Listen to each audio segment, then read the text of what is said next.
Hello and welcome friends to my YouTube channel जिसका नाम है क्रैकअप और मेरा नाम है आकाश। और यहाँ पे हमेशा की तरह हम फिज़िक्स का अपना टॉपिक कवर कर रहे हैं क्लास ट्वेल्थ फिज़िक्स। और इसके लिए आज हमारा लास्ट लेक्चर है न्यूक्लियस का और उसमें आज हम पढ़ेंगे न्यूक्लियर फिजन। लास्ट टॉपिक हमारा प्यारा सा और लास्ट लेक्चर है, इसलिए थोड़ा सा आपको अपडेट कर दूँ कि आगे आने वाले हमारे प्लान्स क्या हैं चैनल के लिए, क्या क्या और भी सब्जेक्ट्स आगे बढ़ेंगे। चलते हैं एक बार उसकी तरफ अपडेट ले लेते हैं, फिर आगे बढ़ेंगे अपने लेक्चर की तरफ। जैसा कि आप सभी को पता है, यहाँ पे टीम क्रैकअप हमारी है। समग्र जो आपको मैथ पढ़ा रहे हैं, फिलहाल अभी क्लास 11th की जो मैथ्स है उसको कवर कर रहे हैं, ठीक है। और मेरा नाम तो आपको पता ही आकाश, और यहाँ पे मैं क्लास 11th और 12th दोनों की फिज़िक्स को कवर कर रहा हूँ, ठीक है। अभी आप 12th के लिए एटम न्यूक्लियस के लेक्चर्स आप कंप्लीट पाएंगे और समग्र की भी कोशिश है कि यहाँ पे क्लास 11th और क्लास 12th दोनों की ही मैथ्स कवर की जाए, ठीक है। अभी क्लास 12th के लिए उन्होंने डिटर्मिनेंट ख़त्म किया, वहाँ पे क्लास 11th के लिए प्रोबेबिलिटी ख़त्म करके रखी है। और फिलहाल अभी जो आने वाले प्रोग्राम्स हैं, मैं आपको रिसेंट अपडेट बताऊँ अगर कि आगे क्या प्लान्स हैं हमारे। अभी फ़िलहाल इस वीक आपके लिए समग्र लाएंगे यहाँ पे मैथ्स के लिए आपके लिए बाइनोमियल थ्योरम। आप जानते हैं क्लास 11th का एक बहुत इंपॉर्टेंट चैप्टर है, ठीक है, क्योंकि वो परम्यूटेशन कॉम्बिनेशन से रिलेटेड है, जिसको मैंने अभी ख़त्म किया। परम्यूटेशन कॉम्बिनेशन से रिलेटेड है, समग्र आगे बढ़ा देंगे आपके लिए बाइनोमियल थ्योरम। आपको आसानी होगी चीज़ों को समझने के लिए। क्लास 11th की है, आप सभी को पता है क्लास। और फिर मेरे लिए जो अभी बातें हैं कि मैं क्या शुरू करने जा रहा हूँ, क्योंकि आज तो हमारा लास्ट टॉपिक रहेगा। इसके बाद इस वीक हम सोच रहे हैं कि यहाँ पे मैं क्या शुरू करूँ। मैं यहाँ सोच रहा हूँ कि आपके लिए क्लास 12th के लिए तो चलता रहेगा, कोई एक चैप्टर में उठाऊँगा। फिलहाल अभी जो पहला मेरा मोटिव है वेव को ख़त्म करना है, जो क्लास 11th का है, जो रिमेनिंग पार्ट्स बचे हुए हैं। फिलहाल अभी आपके लिए 4 लेक्चर्स वहाँ पर पड़े हुए हैं, आप देख सकते हैं, ठीक है। जो रिमेनिंग पार्ट्स है उसको कवर करना है।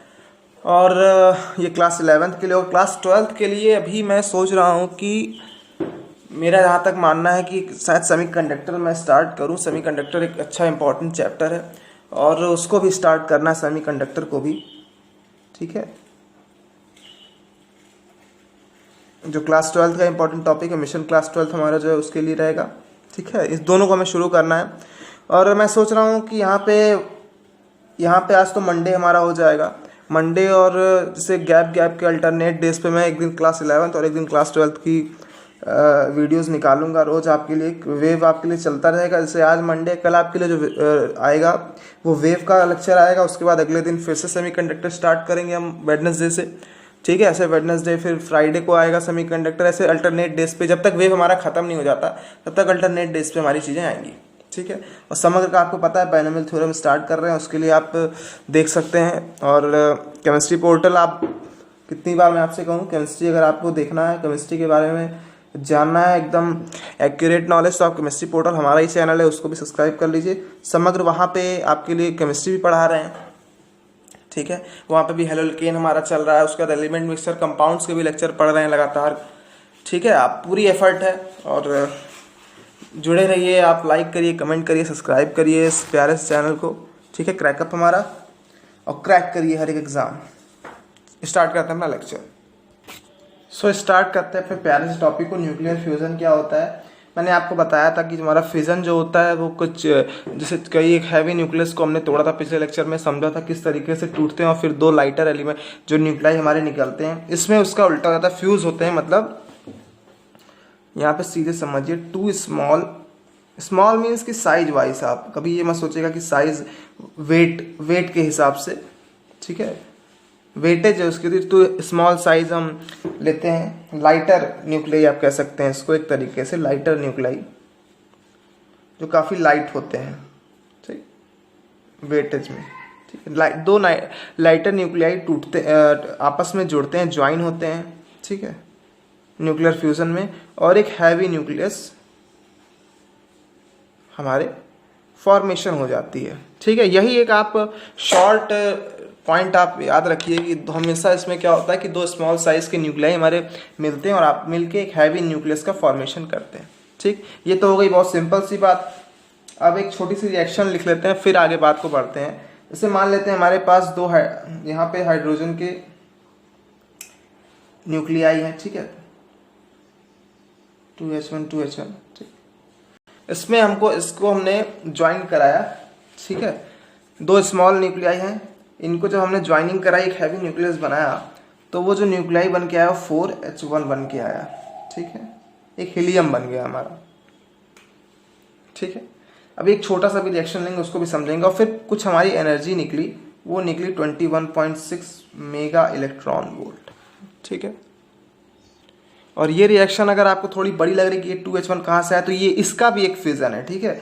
1H1 प्लस 1H1 यानी दो हाइड्रोजन न्यूक्लियाई जब जुड़ते हैं, ठीक, तो हमारा 2H1 का फॉर्मेशन होता है, और फिर भी कोई हमारी एनर्जी निकलती है, इसको आप क्यों समझ सकते हैं, ठीक है। यहाँ पे एनर्जी का फॉर्मेशन होता है। फिर ये जब ये 2H1 बनता है, तो फिर ये फर्दर दो 2H1 जुड़ जाते हैं आपस में, दो हाइड्रोजन के हमारे एटम्स जुड़ते हैं, न्यूक्लियस जुड़ते हैं, और फिर हीलियम की फॉर्मेशन कर लेते हैं, ठीक है। चीज़ों को आपके समझ में आ रही है यहाँ पे। और यहाँ पे मैं दिख रहा है कि दो ड्यूटेरियम, हमारे ड्यूटेरियम एलिमेंट जो हाइड्रोजन का, ये जो हमने आइसोटोप्स पढ़ के रखे हैं, ये दो ज्वाइंट हुए और आपस में एक हीलियम की फॉर्मेशन कर लिया, ठीक है। अब ये तो बहुत सिंपल सी बात हो गई, इक्वेशन की बात हो गई, लेकिन अब थोड़ा सा आगे बढ़ते हैं, चीज़ों को समझते हैं। उसको समझने के लिए हमें एक छोटी सी रिएक्शन लेनी पड़ेगी। यहाँ पे जब ड्यूटेरियम की फॉर्मेशन हुई, किस तरीके से हुई, इसकी तरफ चले अगर थोड़ा सा, ठीक है। ड्यूटेरियम की फॉर्मेशन कैसे होती है इसको समझते हैं। इसको इस तरीके से हम समझते हैं कि हमारे पास यहाँ पे देखिए, असल में यहाँ पे एक प्रोटॉन, 1 प्रोटॉन प्लस 1 प्रोटॉन, दो प्रोटॉन भी आपस में जुड़े होंगे, ठीक है, और यहाँ पे फॉर्मेशन हो जाती है। लेकिन यहाँ पे जो हमारा रिजल्टेंट आया, यहाँ भी देखिए 1H2 आया, इसका मतलब है कि प्रोटॉन बढ़ा नहीं, यहाँ पे 1 प्रोटॉन, और यहाँ भी सेम 1 ही प्रोटॉन आया, अगर आप देखिए, ठीक है। तो क्या होता है इस प्रोसेस में कि जो हमारा प्रोटॉन होता है, ठीक है, वो कन्वर्ट हो जाता है किसमें, न्यूट्रॉन्स में, इन न्यूक्लियर फिजन। जब आप न्यूक्लियर फिजन देखते हो, न्यूक्लियर फ्यूजन आप देख रहे हो, यहाँ पे हम न्यूक्लियर फ्यूजन पढ़ रहे हैं ना। न्यूक्लियर फ्यूजन क्या होता है, एक तरीके का बीटा प्लस डीके होता है। बीटा प्लस डीके हमने पढ़ के रखा है कि उसमें क्या होता था, प्रोटॉन माइनस न्यूट्रॉन में चेंज हो जाते थे। यहाँ पे आपको दिख रहा है, क्योंकि देखिए मास नंबर यहाँ पे इंक्रीज हुआ ना, 2 हुआ, इसका मतलब वो जो प्रोटॉन हमारा आया वो न्यूट्रॉन में चेंज हो गया, जो बीटा प्लस डीके में हमने पढ़ के रखा है। आपको याद होगा, इसके पहले आप रेडियो एक्टिविटी की सीरीज पढ़ेंगे, जो आगे हमने इसके पहले लेक्चर नंबर 3 है शायद, उसमें यहाँ पे बीटा प्लस डीके को बताया गया है किस तरीके से वहाँ पे। और फिर इसके साथ हमें यही पता है, जहाँ बीटा प्लस डीके होता है वहाँ क्या निकलता है, वहाँ निकलता है हमारा पॉजिट्रॉन, ठीक है, पॉजिट्रॉन भी निकलता है। अगर आप चाहें तो आप बता सकते हैं कि इसके आगे हमारा पॉजिट्रॉन भी निकलने वाला है, ठीक है, और प्लस ट्रेमेंडस एनर्जी निकलने वाली। ये तो होगी सिंपल बातें कि क्या होता है। अब ये भी समझना है कि किस तरीके से होता है और क्या प्रॉब्लम्स आती हैं इनको करने में, इसकी तरफ चलते हैं। अब यहाँ पे हमारी जो सबसे बड़ी प्रॉब्लम यहाँ पे क्रिएट हुई, जो हमारा हेडिंग है, is it possible to bring together the protons. क्योंकि हम जानते हैं प्रोटॉन्स जो होते हैं पॉजिटिव चार्ज, हमें पता है कि उसके पास क्या होता है, प्लस ई का चार्ज होता है, ठीक। और दो प्लस ई को आप क्या ज्वाइन कर सकते हो, क्या आपस में इसको इसके पास ला सकते हो, लाओगे तो क्या होगा, इसके पास एक इलेक्ट्रोस्टैटिक फोर्स जनरेट होगी इन दोनों के बीच में, ठीक है, इलेक्ट्रोस्टैटिक फोर्स जनरेट होगी। और वो इलेक्ट्रोस्टैटिक फोर्स कैसी होगी, वो इलेक्ट्रोस्टैटिक फोर्स रिपल्सिव होगी, ठीक है। वो कहेंगे दूर जाओ दूर जाओ। आपको पता है ना इलेक्ट्रोस्टैटिक फोर्स क्या होता है, कि जब आप दो चार्जेस के बीच में इलेक्ट्रोस्टैटिक, यहाँ पे क्या लाइक चार्जेस हैं दोनों, प्रोटॉन प्रोटॉन, आप दो प्रोटॉन्स को साथ में लाओगे तभी ना फिर एक हैवी न्यूक्लियस बनेगा। लेकिन कैसे लाओगे, आपके पास तो यहाँ प्रॉब्लम है, क्योंकि दो इलेक्ट्रॉन को तो आप ज्वाइन करा नहीं सकते, क्योंकि उनके पास तो हैवी इलेक्ट्रोस्टैटिक फोर्स है, दोनों के बीच में लगेगा, वो रिपल करेंगे। तो कैसे ज्वाइन कराओगे आप इसको। यहाँ पे जो प्रॉब्लम आई, इसको थोड़ा सा समझा गया सीरियसली, क्योंकि अब ऐसा तो हो ही नहीं सकता। और यहाँ पे हमें पता है कि फ्यूज़न हमें कराना ही कराना है। अब कराना कैसे, जो सबसे आसान चीज़ होती है, अच्छा कराना कैसे, हम कह सकते हैं कि इसको हम काइनेटिक एनर्जी दें, एक्सटर्नल एनर्जी दें। काइनेटिक एनर्जी भी आप समझ सकते हैं, या फिर कह सकते हैं आप एक्सटर्नल एनर्जी, क्योंकि बिना एक्सटर्नल एनर्जी दिए तो भाई ये जाने वाला नहीं है। अगर आप एज ए इंस्टेंट अगर आप देखें कि आप एक नेचुरल चीज़ है कि आपस में जुड़ जाएंगे, तो ऐसा होने नहीं वाला, इलेक्ट्रोस्टैटिक फोर्स लगेगा। इसलिए आपको किसी एक इलेक्ट्रॉन को आपको एक्सटर्नल एनर्जी देनी पड़ेगी कि भैया जाओ उसके पास जाओ, कोई एक एनर्जी देनी पड़ेगी। और वो काइनेटिक एनर्जी कैसे जनरेट, काइनेटिक एनर्जी हो सकती है भाई, काइनेटिक एनर्जी को मूव कराना तो काइनेटिक एनर्जी देनी पड़ेगी, तभी ना वो आगे जाएगा। अब वो काइनेटिक एनर्जी कैसे आएगी? हमारे पास जो सबसे आसान तरीका होता है किसी भी एनर्जी काइनेटिक एनर्जी को जनरेट करने का, तो क्या कर सकते हैं हम? हीट कर सकते हैं। हीट अप करना सबसे आसान तरीका। इससे आसान तरीका काइनेटिक एनर्जी को आप ऑपरेट करा दो, तो सबसे आसान तरीका आप हीटिंग करिए, आप टेम्परेचर बढ़ाइए। इसका मतलब क्या है कि टेम्परेचर इंक्रीज करिए, समझ रहे हैं ना?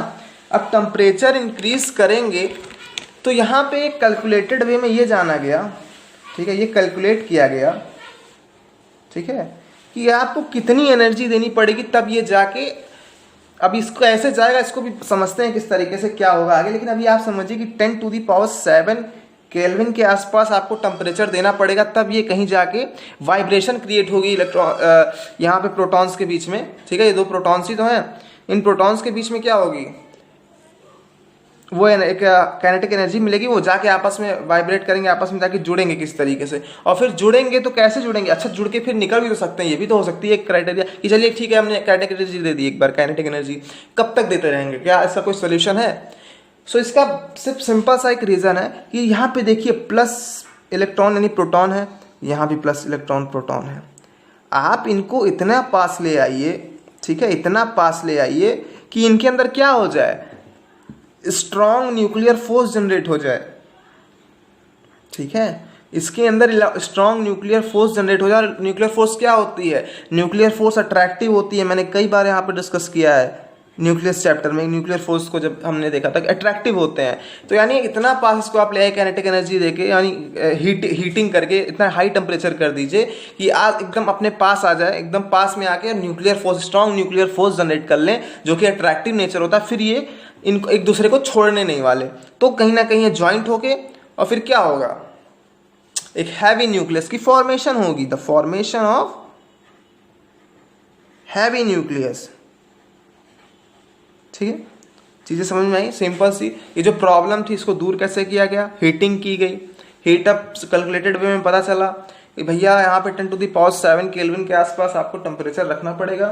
फिर आपके पास कहीं ऐसी चीज़ आएगी कि आप इसको आपस में जोड़ सकते हो। अच्छा, ये बात ये भी हो सकती है कैलकुलेटेड आई कहाँ से, एक फार्मूला हमने पढ़ा है काइनेटिक थ्योरी ऑफ गैसेस में, इसके इक्वल होती क्या होती है, जो वैल्यू होती है हमारी, जो थर्मल एनर्जी का हमारा एक क्वेश्चन होता है, थर्मल एनर्जी का, वो होता है 3/2 kT, ठीक है। आपको पता होगा, आपने काइनेटिक थ्योरी में पढ़ा होगा, काइनेटिक थ्योरी ऑफ गैसेस में, ठीक है, फिजिक्स में। तो यहाँ पे के क्या होता था, बोल्ट्जमैन कांस्टेंट होता था, बोल्ट्जमैन कांस्टेंट, और आपका टी तो आपको पता ही है, टेम्परेचर, ठीक है। तो इसका कैलकुलेटेड किया गया, फिर हमें पता चला कि 10⁻⁷ टेम्परेचर पे आप अगर रखोगे तो इनके अंदर का एक बहुत अच्छी सी एनर्जी क्रिएट होगी काइनेटिक एनर्जी में। फिर ये जुड़ेंगे, न्यूक्लियर एनर्जी में कन्वर्ट हो जाएगी, इनकी जो इलेक्ट्रोस्टैटिक फोर्स था, ठीक है, वो काइनेटिक एनर्जी जाके एक स्ट्रॉन्ग न्यूक्लियर फोर्स में कन्वर्ट हो जाएगी, ठीक। फिर हमारे जो प्रोटॉन्स हैं वो आपस में जुड़ जाएंगे और एक हैवी मास की हैवी न्यूक्लियस की फॉर्मेशन करेंगे। लेकिन सबसे बड़ी बात थी कि इतना ज़्यादा आप टेम्परेचर लाओगे कहाँ से? 10⁻⁷ केल्विन आप समझ सकते हैं, क्योंकि 10⁻⁶ मीन्स आप समझ रहे हैं 1 मिलियन। 10⁻⁷ केल्विन बहुत ज़्यादा टेम्परेचर है। हमारे पास ऐसा कोई डिवाइस नहीं है कि इतनी एनर्जी, इतनी जो टेम्परेचर है इसको हम जनरेट करा पाएँ, ठीक है। इसको आपने समझा, ये बहुत ज़्यादा एनर्जी इसमें यूज़ होती है, ठीक है। और एक और कैलकुलेशन में बता दूं कि 10⁻⁻14 मीटर तक आपको 2 प्रोटॉन्स को लेके आना है, तभी इनके अंदर जो इलेक्ट्रोस्टैटिक फोर्स है वो न्यूक्लियर फोर्स में कन्वर्ट होगा, ठीक है। ये छोटी छोटी डाटा है हमारे बीच में, और ये तभी हो सकता है कि मैं यहाँ पे डिस्कस किया हूँ कि आपके पास हाई एनर्जी और हाई टेम्परेचर आपको देना ही पड़ेगा। अच्छा, यहाँ पे कहाँ कहाँ आपको दिखता है, आपको नेचर में कि कहाँ कहाँ न्यूक्लियर फिजन होता है, इसके बारे में पढ़ते हैं। एक सबसे अच्छा एग्जांपल है न्यूक्लियर फ्यूजन इन सन। सन में भी हमारा न्यूक्लियर फ्यूजन होता है, हमें पता है हाई एनर्जी वहाँ पे होती है, जो उनके अंदर से हमारी रेज निकल के आती हैं, जो हीटिंग होती है उसमें भी न्यूक्लियर फ्यूजन होती है। वो किस तरीके से न्यूक्लियर फ्यूजन होती है, सोर्स ऑफ एनर्जी वहाँ से आती है, उसको हम कह रहे हैं जो एनर्जी निकलती है। हमें पता है ना कि जब न्यूक्लियर फ्यूजन होता है, हैवी न्यूक्लियस का फॉर्मेशन होता है, ट्रेमेंडस एनर्जी निकलती है, और उस एनर्जी क्योंकि प्लस क्यू के फॉर्म में हमने देखा है अभी कुछ देर पहले, तो वो एनर्जी हमारे बीच में आती कैसे है और फिर कैसे वो रिएक्शन होती है, इसको समझते हैं। इसको हम सन की जो एक हमने एक रिएक्शन जो हमें पता है, ठीक है, उस पर डिस्कस करते हैं।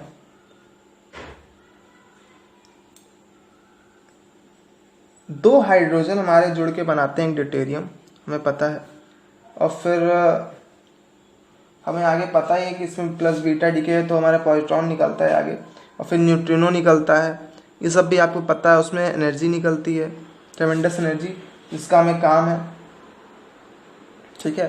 फिर इसका क्या होता है, ये 2H1 जो होता है, ये जो हमारा ड्यूटेरियम होता है, ये क्या करता है, फिर किसी ना किसी एक हाइड्रोजन में जाके जुड़ जाता है, तो क्या होता है रिएक्शन, ये जो जुड़ती है हमारी, ये आती है हमारी 3 हीलियम, ठीक है। यहाँ पे हीलियम के फॉर्मेशन होती है, फिर प्लस कुछ एनर्जी हमारी बाहर निकलती है, और फिर ऐसे ये जो हीलियम हमारा निकल के आता है, ये फिर किसी हीलियम से जुड़ता होगा, क्योंकि ये तो रिएक्शन कई सारी होती चली जा रही है ना, कई हीलियम फॉर्मेशन हो गया था, तो नहीं कि सिर्फ एक होगी, तो फिर ये किसी एक और हीलियम से जाके जुड़ता है, और फिर ये बनाता क्या है,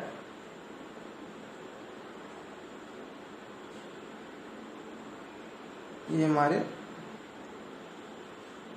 2 हाइड्रोजन की फॉर्मेशन होती है, हाई एनर्जी निकलती है। तो ऐसे ऐसे हमारा जो प्रोसेस होता है, एक साइकिल चलती चली जाती है कि पहले एक हाइड्रोजन 2 हाइड्रोजन जुड़ के एक ड्यूटेरियम बनाए, फिर एक ड्यूटेरियम और एक हाइड्रोजन मिलके हमारे पास हीलियम की फॉर्मेशन हुई जो रेडियोएक्टिव है यहाँ पे, और फिर यहाँ पे इसी तरीके से आगे बढ़ती चली जाती हैं, 2 हीलियम्स जुड़ते हैं, फिर आगे हीलियम्स के बाद फिर हाइड्रोजन जुड़ते हैं, फिर ये 2 हाइड्रोजन जुड़ के फिर ऐसे ये जो हमारी कंप्लीट साइकिल होती है बनती चली जाती है। सन में आपको दिखता है कि ये एनर्जी हमारी दिखती है वहाँ पे, और एडवांटेजेस भी बहुत सारे हैं, क्योंकि हमारे पास पता है कि हाइड्रोजन जो है वो सबसे क्लीनेस्ट फ्यूल हम मानते हैं, और सबसे ज़्यादा अगर आपके पास कोई एलिमेंट है नेचर में तो हाइड्रोजन की कमी तो कहीं नहीं है।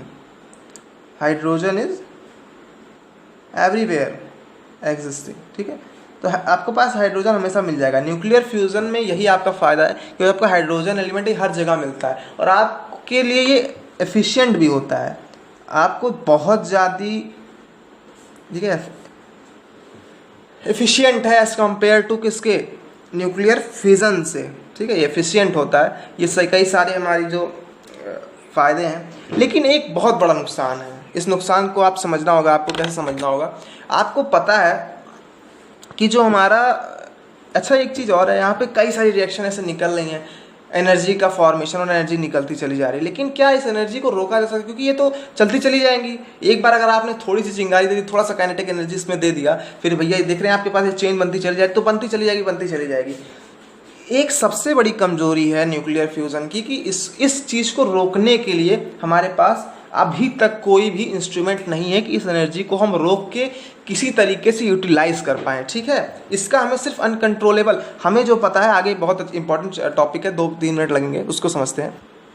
जो सबसे बड़ी प्रॉब्लम है, मेजर प्रॉब्लम, ठीक है, जो आपके पास न्यूक्लियर फ्यूजन में नहीं होती है, फ्यूजन में होती है, कि वहाँ पे आपको पता था कि न्यूक्लियर फ्यूजन में क्या होता था, हमारे पास न्यूक्लियर रिएक्टर होते थे, वो हम क्या करते थे, एनर्जी को कंट्रोल करते थे। लेकिन यहाँ पे ऐसी चीज़ है कि इस चीज़ को हम नहीं कंट्रोल कर पाते, इट इज़ अनकंट्रोलेबल।